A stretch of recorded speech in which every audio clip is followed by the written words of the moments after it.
बिस्मिल्लाहिर्रहमानिर्रहीम, अस्सलाम वालेकुम। आपका दोस्त सलमान हैदर। दुआ है परवरदिगार से कि उसने आपको और आपके अहले खाना को अपनी हिफ्ज़ व अमान में रखा। और आज गए इमरान खान साहब ने इस्टेब्लिशमेंट को यानी फ़ौज को एक चैलेंज दिया या इसको पेशकश कह लें। अब मुझे नहीं पता इसका रद्द-ए-अमल क्या आता है, अच्छे के लिए आता है, बुरे के लिए आता है, बात बनती है, ये बिगड़ती है, अभी हम डिस्कस कर लेते हैं। और कल की वो जो फ़ौजी अदालतों के ऊपर समात का हुक्मनामा जारी हो गया है, और जब हुक्मनामा आपके सामने सुनाऊंगा ना, उसके पॉइंट्स आप रियली बड़ा इन्जॉय करेंगे कि वो क्या चीज़ है। एक निगरान वज़ीर आज़म का अखबार पाकिस्तान के मशहूर अखबारों में से जी छप गया जी, उनका इश्तिहार छप गया जी, निगरान वज़ीर आज़म का नाम सामने आ गया है। जो joint chief of staff committee की तस्वीर अपने साथ लगा रहे हैं, आर्मी चीफ की तस्वीर अपने साथ लगा रहे हैं, DGISA की तस्वीर अपने साथ लगा रहे हैं। वो साहब कौन है उसका भी बताना है, और कुछ और भी खबरें जो एक के बाद एक आपके सामने रख रही हैं। रिक्वेस्ट वीडियो मुकम्मल देखें, और अगर अच्छी लगे तो चैनल सब्सक्राइब कर दें ताकि मैं और आप अक्सर बात कर सकें। सबसे पहले जी इमरान खान ने जी फाइनली रिस्पॉन्ड किया DGISPR को, उनकी प्रेस कॉन्फ्रेंस को। और पहले वो हमेशा फ़ौरन रिस्पॉन्ड कर देते थे, लेकिन इस बार उन्होंने टाइम लिया। और क्योंकि प्रेस कॉन्फ्रेंस ही बहुत ज़्यादा हैवी थी DGISPR की, बड़े गुस्से में थी, और जब एक फरीक गुस्से में हो तो वक्त का तकाजा होता है, दूसरा फरीक ज़्यादा थोड़ा तहम्मुल से हो। और अच्छी बात है, इमरान खान साहब ने तहम्मुल का मुजाहरा किया, मुकम्मल मशवरा किया। और क्योंकि अगर दूसरा भी गुस्से में आ जाए तो फिर डेफिनेटली नुकसान ही होता है। तो सोच समझ के मशवरा करके धीमे लहजे में इमरान खान साहब ने रद्द-ए-अमल दिया। और याद है आपको, जब पिछली बार उनकी गिरफ्तारी थी तो उस वक्त DGISPR को कहा था, आप उस वक्त बच्चे थे जब मैं मुल्क की खिदमत कर रहा था। याद है, उसको बड़ा गुस्सा भी हुआ था, गुस्सा भी आया था, बड़ा रिस्पॉन्ड भी आया था। तो इस बार इमरान खान साहब तरीके से चले, और कोई शक नहीं, उन्होंने कोई लॉजिकल एक्सक्यूज़ भी दिए हैं और लॉजिकल बातें भी की हैं। इमरान खान साहब ने सबसे पहले कहा कि मुझे बहुत तकलीफ़ हुई DGISPR की इस प्रेस कॉन्फ्रेंस की।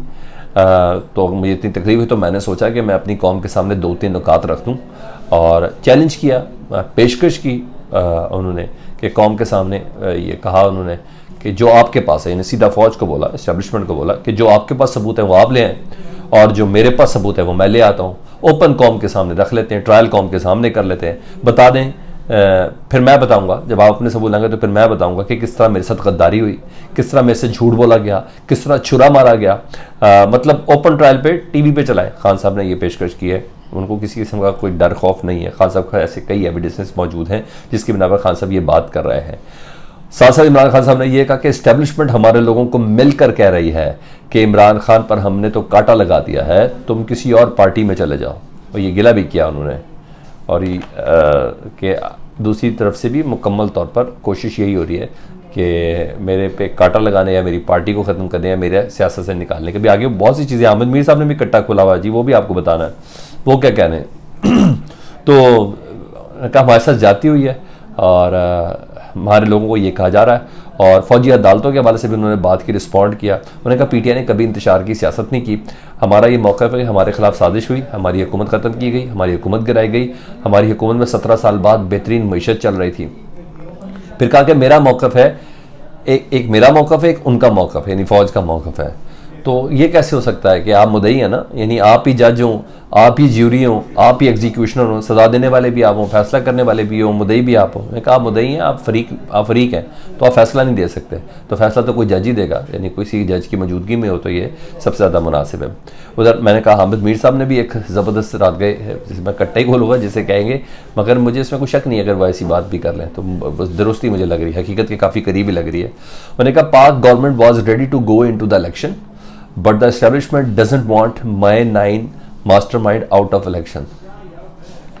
मैंने कहा पाकिस्तान की जो गवर्नमेंट है वो इलेक्शन चाहती है अपने वक्त पर, लेकिन जो पाकिस्तान की इस्टेब्लिशमेंट है वो 9 मई का जो मास्टरमाइंड है यानी इमरान खान साहब से मुतल्लिक, उनको सिर्फ आउट ऑफ इलेक्शन से आउट नहीं करना चाह रही, दे वॉन्ट हिम डिमोलिश्ड, उसको ख़त्म करना चाह रही है। ठीक है, हुकूमत चाह रही है इलेक्शन कराए, लेकिन पाकिस्तान की इस्टेब्लिशमेंट कह रही है नहीं, सिर्फ इमरान खान को सियासत से ख़त्म नहीं करना बल्कि उनको डिमोलिश करना है। They want him demolish that might take more than 3 months, और इसके लिए 3 महीने से ज़्यादा का वक्त लगेगा, ये हामिद मीर साहब कह रहे हैं। Also the next government will be a broad coalition of parties including the ones currently in power, seems Shahbaz Sharif is the new red line. मतलब हामिद मीर साहब जो बात करें, अगर उनको उनकी बात को अगर प्लान ही तस्वुर किया जाए तो मतलब असम्बली वक्त से पहले टूटेगी जी। असम्बली ने 13 अगस्त को नहीं टूटना। ये पहले टूटेगी तो 3 माह होगा, अगर 13 अगस्त को टूटेगी फिर 2 माह के अंदर इलेक्शन कराने होंगे।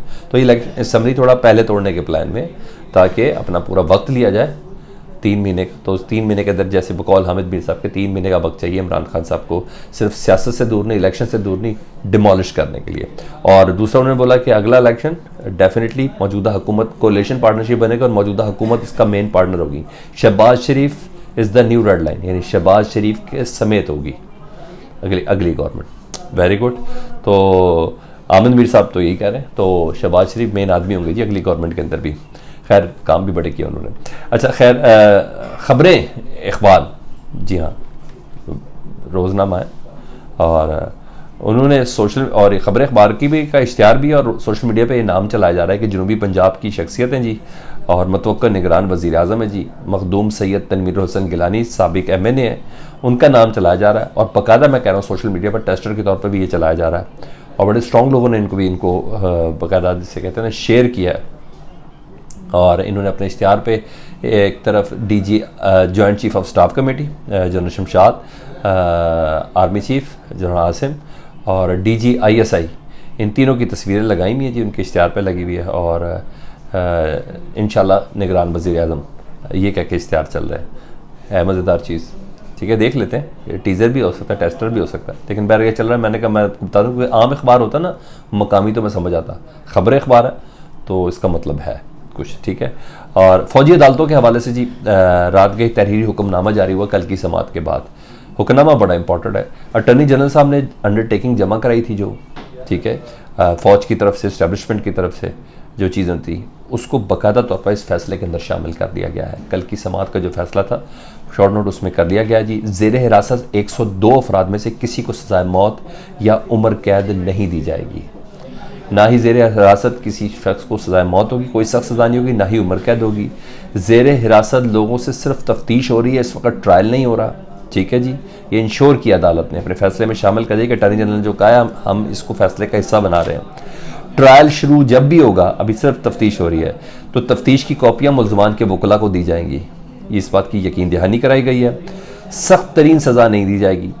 तहरीर हुक्मनामे में ये बड़ी ज़बरदस्त चीज़ है, इमरान रियाज खान की बाजियाबी भी शामिल की गई है।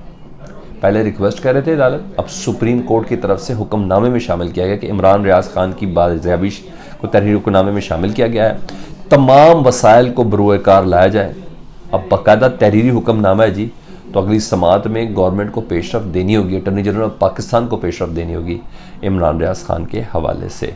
तो ये मुझे तो बड़ी खुशाइन चीज़ लगी है कि इस तरीके से ये जो तहरीरी हुक्मनामा है उसके अंदर जो जारी हुई है बात, उसके अंदर से इमरान रियाज खान को बाकायदा, यानी पहले लाहौर हाई कोर्ट के चीफ जस्टिस एक सर्टन कमेटी के साथ बात कर रहे थे, वकील तसल्ली दे रहे थे, कुछ कह रहे थे, अब ये बात सुप्रीम कोर्ट में चली गई है। और कल की समात में कहा भी था चीफ जस्टिस उमर अहमद साहब ने कि लोग हमें ये कह रहे हैं, मुझे ख़त आया कि गिला किया जा रहा है कि मैं इमरान रियाज खान की बाजियाबी के हवाले से कुछ नहीं कर रहा, तो इस तरह नहीं चलेगा। तो अब हुक्मनामा जो रात गए समात का जो जारी हुआ और उसके अंदर इमरान रियाज खान बाकायदा उसका है, तो खबर ये है उस हुक्मनामे में कि कोई सख्त सज़ाए मौत भी नहीं होगी और उम्र कैद भी नहीं होगी फौजी अदालतों में जब भी ट्रायल होगा। इंश्योर किया गया अटॉर्नी जनरल की जानिब से कि ट्रायल नहीं हो रहा, सिर्फ और सिर्फ इस वक्त तफ्तीश हो रही है। जब ट्रायल होगा तो तफ्तीश की कॉपियाँ उनके मुल्ज़मान के वकला को दी जाएंगी। तो ये अपडेट थी, मैंने कहा मैं आपको इससे आगाह कर दूँ। अपना बहुत ज़्यादा ख्याल रखें। अल्लाहुम्मा सल्ली अला मुहम्मद व आले मुहम्मद।